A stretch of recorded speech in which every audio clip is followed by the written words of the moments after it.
Rengoku का killer सब उसे इसी नाम से जानते हैं। अकाजा अपर मून 3। सबको लगता है कि वो एक मॉन्स्टर है, लेकिन क्या आपको पता है उसने कभी ये चीज खुद से चूज नहीं करी। उसने सिर्फ अपने लिए नहीं, अपनों के लिए लड़ना चाहा, और इसी लड़ाई में वो अपने आप को खो बैठा। आज मैं तुम्हें वो कहानी सुनाने जा रहा हूँ जो तुम्हें समझा देगी कि हर कोई बचपन से विलेन बन के नहीं आता। कुछ लोग ऐसी सिचुएशंस में फंस जाते हैं जिससे उनके पास कोई बाहर निकलने का रास्ता ही नहीं होता, और वो ऐसे ही एक विलेन बन जाते हैं। इस वीडियो को एंड तक जरूर देखना और फिर डिसाइड करना कि अकाजा सच में एक विलेन है या फिर एक विक्टिम। तो चलिए इस वीडियो को शुरू करते हैं without wasting any more time. Demon slayer की करंट टाइमलाइन से कुछ सेंचुरीज पहले अकाजा की कहानी शुरू होती है। उसका असली नाम हाकुजी था और वो एडो के स्लम्स में पैदा हुआ था एंड वो वहीं पे ही बड़ा हुआ। छोटी सी उम्र से ही वो अपने बीमार पिताजी का ख्याल रखा करता था। हाकुजी इतना छोटा था कि कोई उसे नौकरी भी नहीं देता था, जिससे वो अपने फादर की दवा के लिए पैसे कमा सके। एंड इसी वजह से वो छोटी मोटी चोरी करने लगा,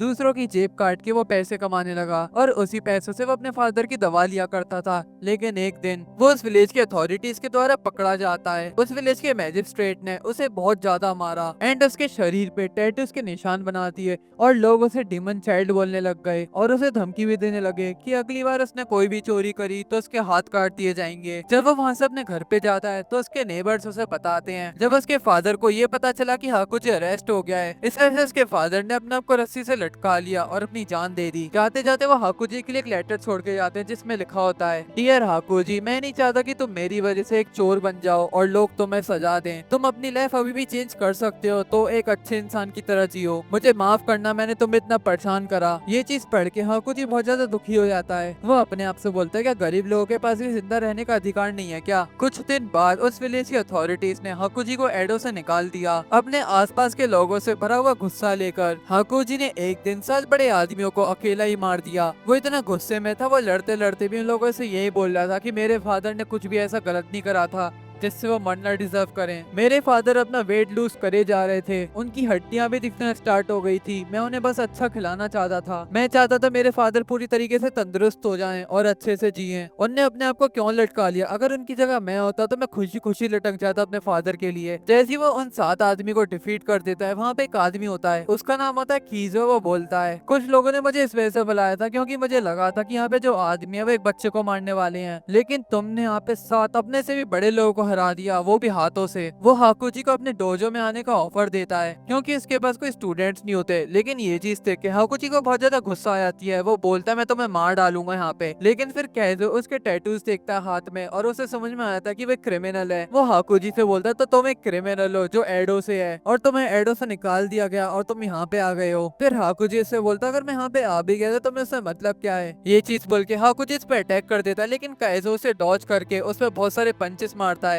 जिससे वो बेहोश हो जाता है, और वो उसे अपने डोजो में ले आता है। कीजो उसकी बहुत ज्यादा तारीफ भी करता है। वो बोलता है कि मैंने तुम्हें इतना मारा लेकिन तुम इतनी जल्दी उठ गए, और वो उसे पता था कि वो एक मार्शल आर्टिस्ट है और वो ये वाला डोजो रन करता है जहाँ पे वो सॉरी स्टाइल की फाइटिंग सिखाता है। उसके पास कोई स्टूडेंट्स नहीं होते, इस वजह से वो अपना जीवन जॉब्स करके चलाता है। वो हाकुजी से अपनी बीमार बेटी का ख्याल रखने के लिए बोलता है, और वो ये भी बताता है, पहले उसकी वाइफ उसकी बीमार बेटी का ध्यान रखती थी, लेकिन उसने अपने आप को डुबा के मार दिया क्योंकि उससे अपनी बीमार बेटी की हालत देखी नहीं जाती थी। सच ये कि वो बहुत ज्यादा कमजोर दिल की थी और उससे उसकी बेटी का दर्द देखा नहीं जाता था। हाकुजी इससे बोलता है, तुम सच में चाहते हो कि मेरे जैसा क्रिमिनल तुम्हारी बेटी के पास जाए? फिर कैसा बोलता है, हाँ, क्योंकि मैंने उस क्रिमिनल को पहले ही हरा दिया है। फिर हाकुजी को केजो अपनी बेटी के पास लाता है जो बिस्तर पे पड़ी हुई है। केजो ने भी अपनी बेटी की बीमारी से उम्मीद छोड़ दी थी, लेकिन हाकुजी को बीमार लोगों की देखभाल का एक्सपीरियंस था। उसे कोयोकी को देखकर अपने फादर की याद आ जाती है। वो अपने मन में बोल रहा होता है, बीमार लोग ही क्यों हमेशा लोगों से माफी मांगते रहते हैं? वो माफी लोगों से इस वजह से मांगते हैं क्योंकि उन्हें लगता है कि वो लोगों को परेशान कर रहे हैं। उन्हें लगता है कि वो बहुत तेज खांसते हैं। वो इस वजह से माफी मांगते हैं क्योंकि वो कुछ काम नहीं कर सकते। वो लोग सारा काम खुद से ही करना चाहते हैं लेकिन कर नहीं पाते। असल में हमसे ज्यादा परेशान बीमार लोग रहते हैं। कोयोकी हाकुजी से माफी भी मांग रही होती है। वो बोलती है, मेरी वैसे तुम ट्रेनिंग भी नहीं कर सकते, नहीं तुम मजे कर सकते हो। वो अपने मन में बोल रहा होता है, मैंने पहले भी अपने फादर की देखभाल ऐसे कर चुका हूँ, इस वजह से मेरी सहन शक्ति एक एवरेज इंसान से ज्यादा है। मैंने खेल कूद मजे लेने की कभी भी नहीं सोची। मैं अपने फ्री टाइम में यहाँ पे ट्रेनिंग करता हूँ, तो मेरी चिंता बिल्कुल भी मत करो। धीरे धीरे हाकुजी ने कैसो से मार्शल आर्ट भी सीखना शुरू कर दिया था, और उसने साथ साथ ही कोयोकी का ध्यान भी रखा। कोयोकी अपनी हालत के बावजूद भी काइंड और ऑप्टिमिस्टिक थी।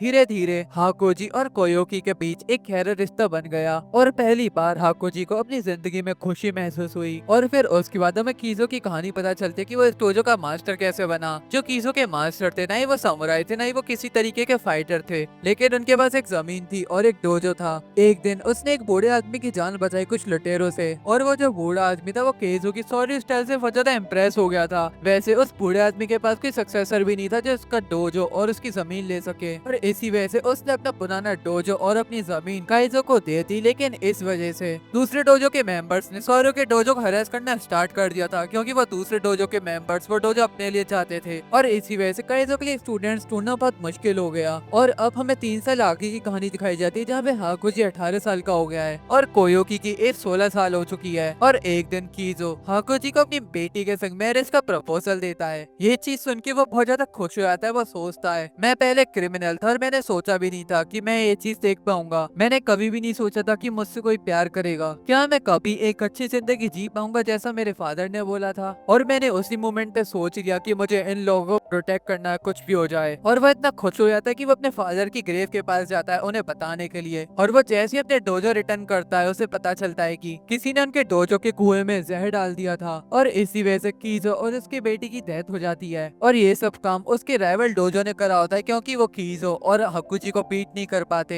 इस चीज को देखकर हाकुजी बहुत ज्यादा दुखी हो जाता है और उसे अपने पास्ट मेमोरीज याद आने लग जाती हैं। वो कोयोकी के संग फायरवर्क्स देखने आया होता है और वो बोलता है कोयोकी से, जब हम बच्चे थे तो हमने बोला था कि हम फायरवर्क्स देखने जाएंगे, क्या तुम्हें वो चीज याद है? कोयोकी हाकुजी से बोलते, वो सारी बातें जो मैं तुम्हारे साथ करती थी वो मुझे बहुत ज्यादा खुश कर देती थी। वैसे मैं उस साल फायरवर्क्स देखने नहीं जा पाई थी, लेकिन तुमने बोला था इस साल नहीं तो हम अगले साल चलेंगे। मैं सच बताऊं तो मैंने बिल्कुल भी नहीं सोचा था कि मैं अगला साल देख भी पाऊंगी। मेरी माँ भी वैसी थी, वो नहीं चाहती थी कि वो मुझे बढ़ते हुए देखे, और जहाँ तक है इसी वजह से उन्हें अपने आप को मार दिया। और मुझे ये भी पता चल गया था कि मेरे फादर ने भी मेरी कंडीशन पे गिव अप कर दिया है, लेकिन तुमने मेरा फ्यूचर देख रखा था। जब तुमने मुझसे बोला था कि इस साल नहीं हम अगले साल चलेंगे, तब मैं बहुत ज्यादा खुश हो गई थी ये चीज सुन के। और वहीं पे कोयोकी हाकुजी से मैरिज के लिए कन्फेस करती है, एंड ये चीज सुनने के बाद हाकुजी बहुत ज्यादा खुश हो जाता है। वो बोलता है, मैं तुम्हें प्रोटेक्ट करूंगा एंड मैं सबसे ताकतवर बनूंगा जिससे तुम्हें कोई टच ना कर पाए, चाहे मुझे अपनी जान ही देनी क्यों ना पड़ जाए। और उसके बाद हाकुजी बोलता है, अंत में मैं कुछ नहीं कर पाया, मैं सिर्फ बोलता ही रह गया। हाकुजी अपने गुस्से और दुख को बिल्कुल भी बर्दाश्त नहीं कर पा रहा था,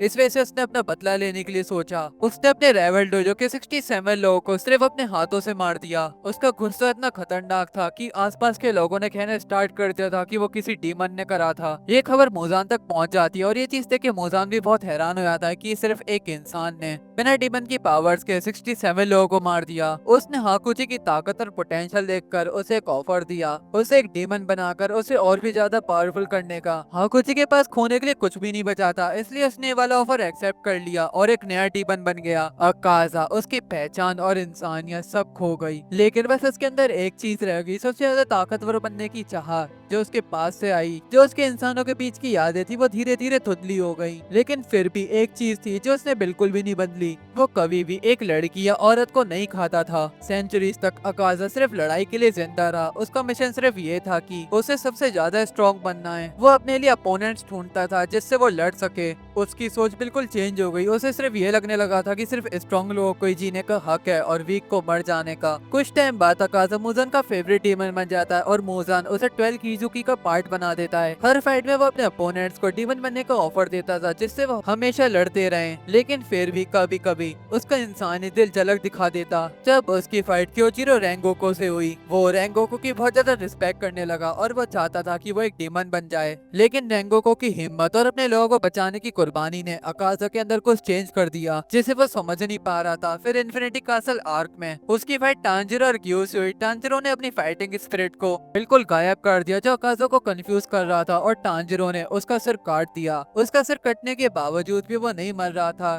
तभी उसे इंसानी आतश वापस आने लग गई। उसने अपने पिताजी केजो और कोयोकी को देखा। सेंचुरीज बाद उसने अपने असली वर्जन को पहचाना और उसने देखा कि कोयोकी उसे बुला रही है। तब अकाजा ने रियलाइज करा कि वो कितना बड़ा डीमन बन चुका है, और ये चीज रियलाइज करने के बाद उसने अपनी लाइफ को खत्म करने की सोची। कोयोकी ने उसे गले लगाया और उसे वही सुकून मिला जो वो जिंदगी भर ढूंढ रहा था। अकाजा ने अपनी जिंदगी में सब कुछ खो दिया और एक डीमन बन गया सिर्फ ताकत के पीछे भागने के लिए, लेकिन उसका गुस्सा और दुख कभी खत्म नहीं हुए। अपने आखिरी पल में उसने अपने पास्ट को एक्सेप्ट करा और अपनी गलतियों को देखा। वैसे अगर आपको ये वाली वीडियो अच्छी लगी हो तो make sure to like the video and subscribe this channel. और जैसा मैंने वीडियो के स्टार्टिंग में बोला था, आपको ये वाली चीज जरूर बतानी है कि अकाजा एक विलेन है या विक्टिम है। So don't forget to tell your opinion. See you in the next video. For now, bye bye.